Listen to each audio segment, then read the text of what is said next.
Why do Democrats think the laws don't apply to them? It's time to call out the Lawless Party in tonight's preamble. We can point to millions of illegal aliens streaming into the United States as proof of the criminal tendencies of the Democrat Party. In fact, the lawless Attorney General of the United States, the man who targeted innocent parents as domestic terrorists, tripled down on ignoring the law. The failed Supreme Court nominee Merrick Garland has ruled that judges considering asylum cases can take into consideration the mental health of the illegal alien criminals who are attempting to come into our country. In Joe Biden's government, the criminal comes first. The criminal gets every benefit. The criminal is prized and treasured. Conversely, the people, the law-abiding, and the rule of law comes last. We can point to the Democrat Soros-funded DAs who are letting dangerous criminals out on our streets. Even in left-wing California, this lawlessness is wearing thin. The Recall George Gascon effort has surged past 400,000 signatures.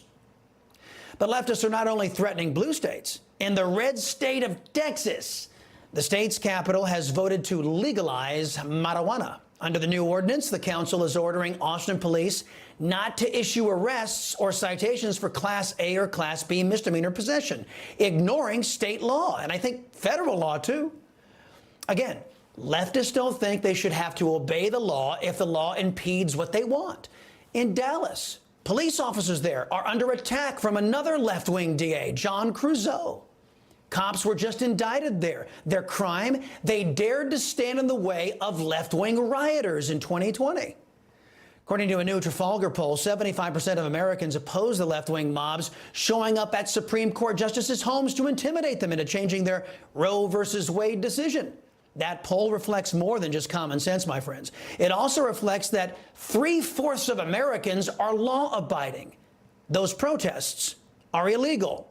18 U.S. Code 1507 states, whoever within the intent of interfering with, obstructing, or impeding the administration of justice, or with the intent of influencing any judge, juror, witness, or court officer in the discharge of his duty, pickets or parades in or near a building housing a court of the United States, or in or near a building or residence occupied or used by such judge, juror, witness, or court officer, or with such intent uses any sound truck or similar device, or resorts to any other demonstration in or near any such building or residence, shall be fined under this title or imprisoned not more than 1 year, or both.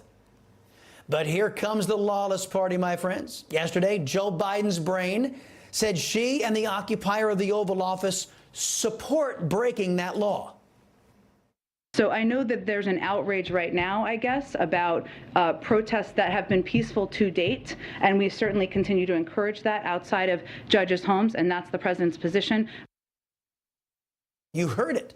The Democrat-controlled White House says they, quote, encourage the continued law-breaking by their lunatic left-wing protesters. Just more proof that left equals lawless. All well and good, unless you're a country that's built to be a nation of laws. I think Americans should reject the double standard the left is trying to impose, behaving as if the laws don't apply to them. What if we, conservatives, decided we didn't want to follow their cancerous Obamacare law because we don't like it? Do you think Democrats would roll over like the Republican establishment is and just allow the law breaking? What if our people decided, hey, we don't want to follow the left wing's gun restrictions in certain states? Do you think the left would greet that with a proverbial ho-hum? The idea that the White House, allegedly in charge of enforcing the laws of our land, is out there calling for our laws to be broken is offensive to every law-abiding American.